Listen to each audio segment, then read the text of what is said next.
Tercium prediksi jahat perpanjangan masa jabatan Presiden. Sutoyo Abadi.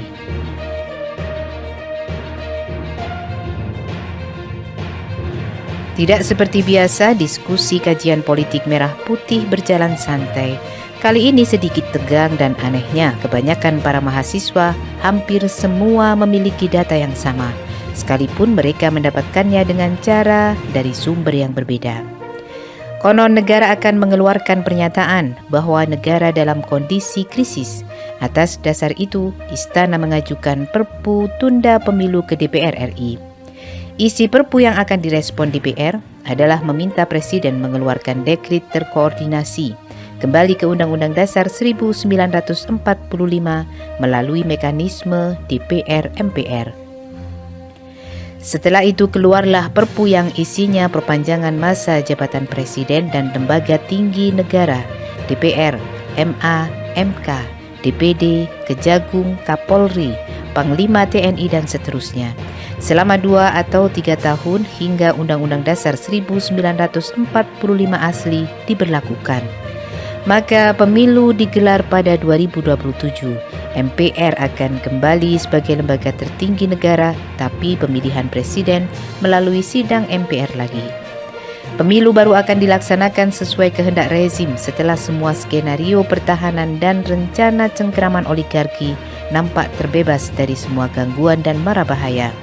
Skenario pertama, percepatan pengesahan KUHP dilanjutkan dengan skenario konfrontasi kondisi perut rakyat lapar, krisis. Maka dana pemilu yang sengaja dibuat fantastis akan digunakan untuk mengatasi krisis perut lapar. Itu alasan pertama pemilu ditunda. Skenario kedua melakukan cipta kondisi kerusuhan terukur, kepanikan yang mendukung suasana.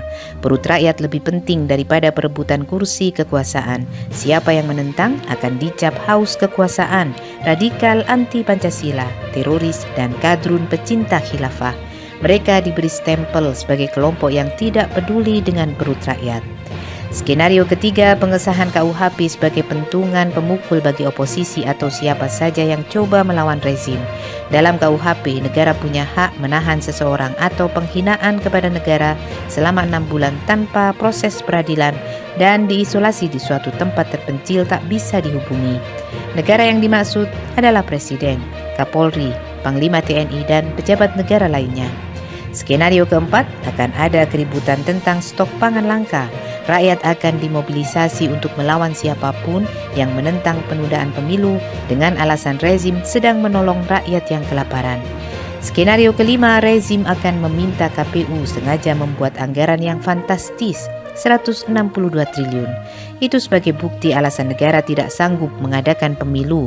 Dan dana ini yang akan dikonversi menjadi biaya stok bantuan atau BLT serta biaya sosial lainnya.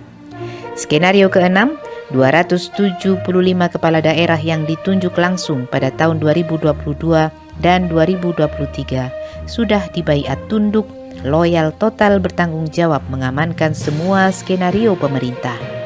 Skenario ketujuh, untuk menjaga keamanan dan stabilitas daerah, TNI, Polri, BIN mutlak harus membackup kebijakan pemerintah. Skenario ke-8, KPU, Bawaslu, dan MK atas dukungan media akan mengeluarkan statement bersama bahwa tidak sanggup melaksanakan pemilu dalam waktu dekat dan setuju pemilu ditunda. Skenario ke-9, kondisi keamanan dan potensi lahirnya protes rakyat melalui demo-demo, maka program PPKM dihidupkan kembali di Indonesia. Skenario ke-10, semua pejabat negara dari pusat sampai daerah akan dijaga dengan imbalan insentif, termasuk tokoh oposisi dipenetrasi dengan transaksi politik uang, jabatan, sekaligus dengan ancaman. Tujuan akhir dari semua skenario tersebut adalah Presiden boneka tetap aman di singgasana dengan pengawalan ketat oligarki dan jaminan keamanan dari negara Cina dengan segala tanggung jawab dan resikonya. Kendali negara persis seperti Politbiro model Cina dengan kendali sistematis dan hukum besi.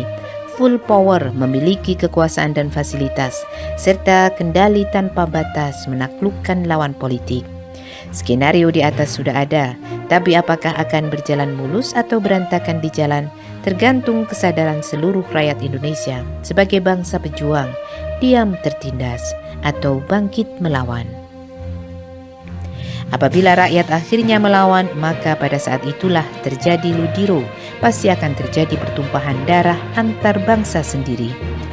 Selebihnya, hanya Allah yang Maha Tahu dan menentukan takdir bagi bangsa Indonesia ke depan.